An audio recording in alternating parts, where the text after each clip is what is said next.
Well, shares of Peloton continuing their bumpy ride, with shares today down more than 6%, hitting a new low. The at-home fitness bike maker stock down over 70% in the last 12 months, with the momentum for stay-at-home companies slowing. All of this comes as Peloton puts the brakes on some of its product plans for 2022. According to DigiTimes, CEO John Foley doubling down on plans for next year, though tweeting in part, "We have never been more excited about our product pipeline and look forward to what's to come in 2022.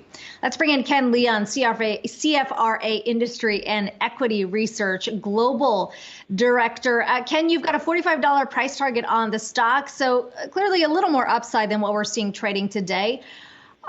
Is it time to set realistic expectations for this stock after the incredible growth we've seen over the course of the pandemic?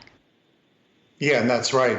Thanks for having me. So I think the market investors are now taking a much more realistic view about the business and the opportunity for Peloton. You know, analysts still consensus have a target of $77 for this stock. We are down at 45.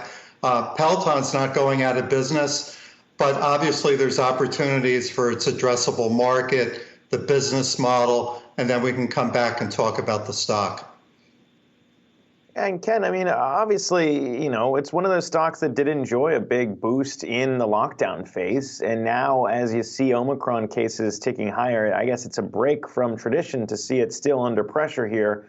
I'm not sure if that's tied to maybe expectations of us ever going back to that work from home era, even though some of us are still in it. I mean, how do you weigh that in terms of just the bottom falling out of this stock and really just, I guess, the pessimism there?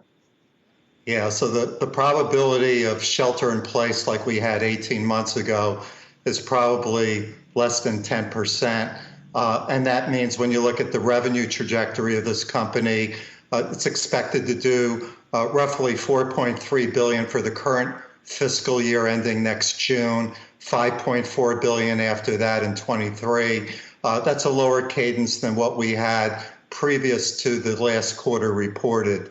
The cadence of growth here comes in two flavors: selling equipment, whether it's the bike or the tread or treadmill, and then 2/3 of their revenue is driven by the subscription model. And that's really what's going to get the stock higher, because the margins on selling equipment is about 7%, and the contribution margin on subscriptions is close to 70%. Put it all together, if you're a portfolio manager looking at this stock, you're looking at, will they reach positive EBITDA sometime late in the next fiscal year, and then for the full year fiscal 23. If there's any sense they can't go do that, then the bear case could be below, let's say, support of $35 a share.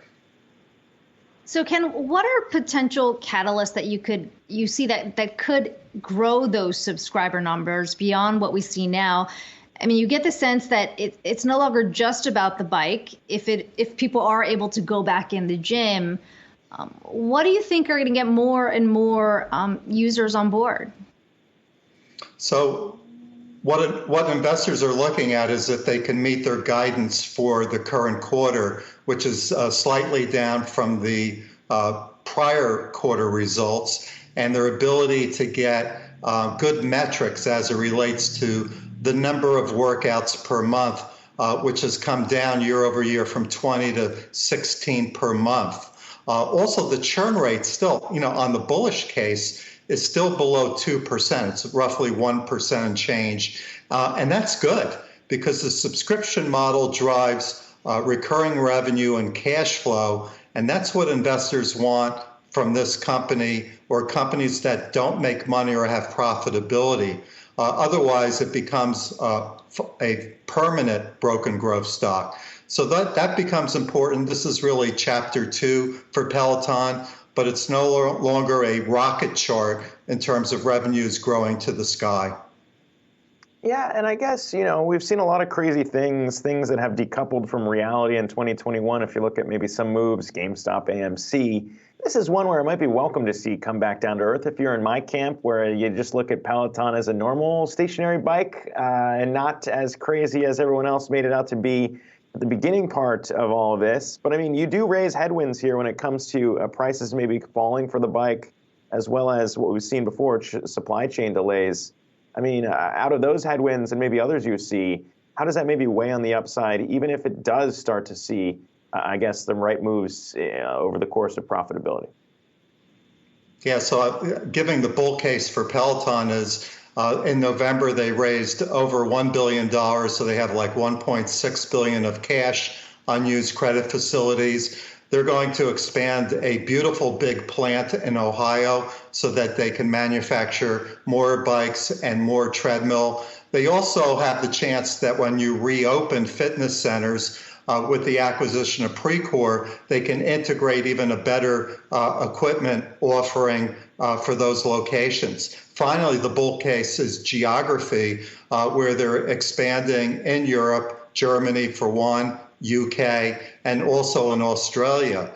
So ultimately, when you think about Peloton's competitive edge in the marketplace, it's the ability to not only offer equipment, but have a very robust programming for bike, for tread, for strength, and for yoga. And it's amazing. It is great programming. It does cost something, and I think that's a lead time. So for subscribers, there's a stickiness to this versus just buying something that might be a new strength equipment that has a 30-inch monitor, if you know what I'm saying. Yeah. I mean, full disclosure, I have been taking my Peloton classes, not on the bike, but the strength and yoga classes.